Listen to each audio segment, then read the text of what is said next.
Hi, I'm Dr. Marc Braman. We are here to connect. But what is real connection?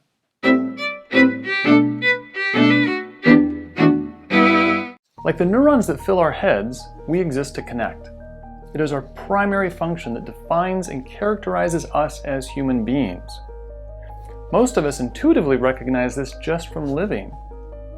Science and scientists from all branches and types of science also come to the same conclusion, as Brene Brown mentions in her very popular TED Talk.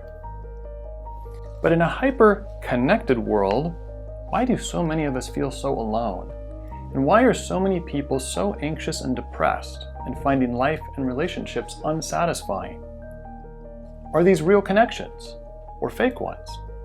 We're going to explain what real connections are and the basics of how they work so that you can fulfill your design as a human being. What gives you the greatest sense of meaning and purpose in your life? Go ahead and pause this video if you need to. Just hit stop, and when you think you've got it, hit play again.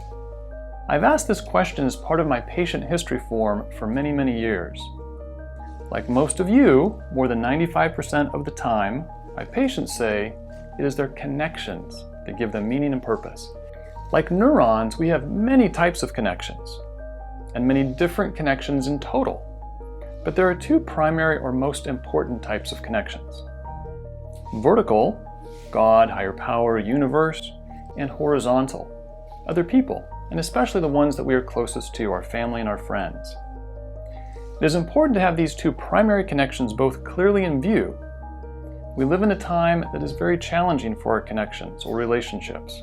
In the horizontal dimension, basic human relationships are being severely challenged. We're currently in the middle of this pandemic. It's already been going on for a year, and it's keeping us from socializing, from really being in each other's presence. And we have the superficiality of social media that leaves many of us feeling empty while we think we are connecting digitally. And there is the vertical. And with the trends in society and pretty much the world these days, it seems like we've really been attempting to convince ourselves that we no longer do what human beings do in the vertical. And that is we seek, we worship. If we don't worship a divine being, we'll put the universe in that place or a person in that place and worship them by whatever name or whatever role. An emperor, a pop star, movie star, sports star. How about American Idol? So this is just something that we do and we have historically done. It's just part of our wiring. Now, what makes you feel most connected to someone? Stop and think about that for a minute. Again, you can hit the pause button for a minute if that will be helpful. What characterizes those relationships, those really connected, satisfying relationships? What repulses you, makes you want to avoid someone?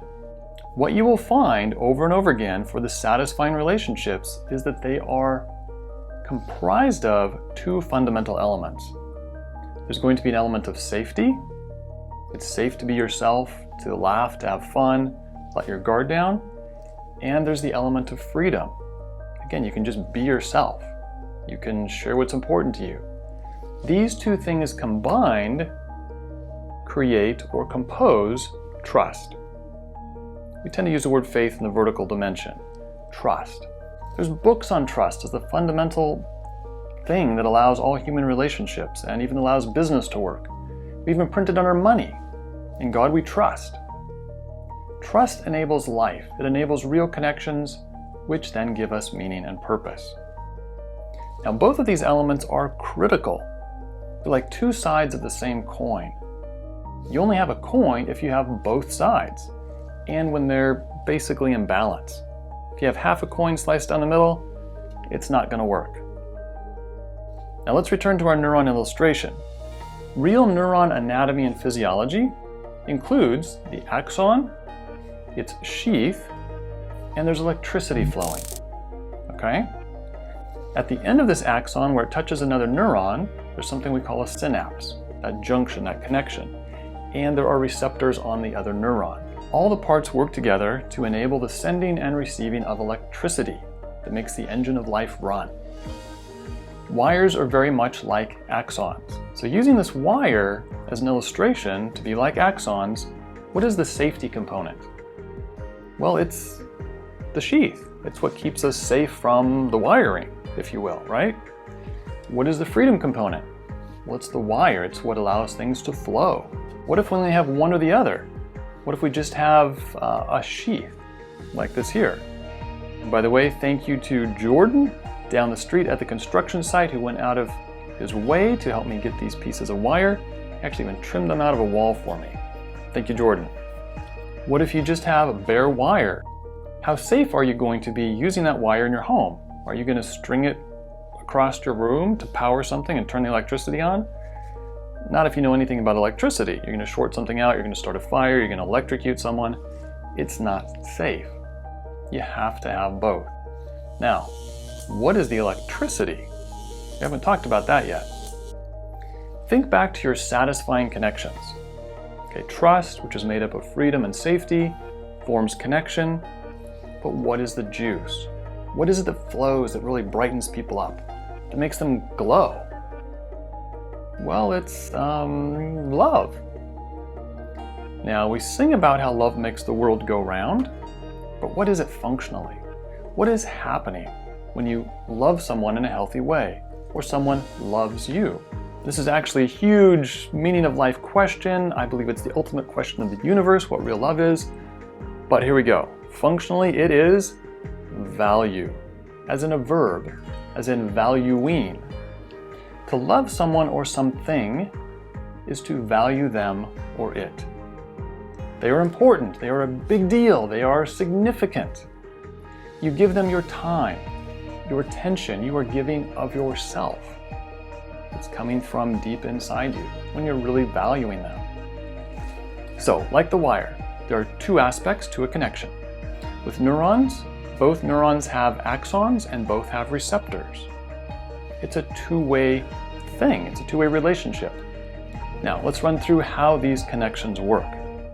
So, horizontal, you have two people. You have safety plus freedom equals trust, forming a basic connection. There's a level of value that will be communicated by each. Each will or will not receive that value, the receptors, the synapse. The current of life will or won't flow accordingly.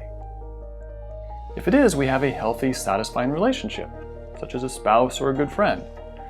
We have value, this is a noun, us, inside, accordingly and identified together with this other person, this other neuron. And that process, that valuing, molds the who, the deep part, of who we are, which is deeper and stronger than the intellectual part or the rational thought part. The prime example is two people becoming one couple, as in husband and wife. We call it marriage. Now in the vertical dimension, we take safety plus freedom, which equals trust, or faith in this context, forms a basic connection. Value is communicated. Value may or may not be received in those synapses. The current of life will or won't flow accordingly. Spiritually, when we have faith, we have a connection. We must also choose if we will accept or not the value being given, such as being a child of God. We have value inside us accordingly. And who we identify with or don't changes our identity. It changes our who, changes our core. The prime example is someone who has lived a life of misery and crime and destruction. And they transform and they become a new creation. And they find wholeness and happiness and they then live a life to help other people. And it is called salvation. We are like the neurons that fill our heads and make our bodies work. The neurons exist to connect. We exist to connect. Everything is designed to enable healthy, fulfilling connections. Every part of life should be understood as such.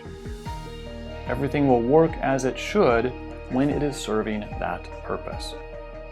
And everything that is bad or goes wrong is essentially because it is functioning contrary to the purpose and design of real and healthy connection. You are a human neuron.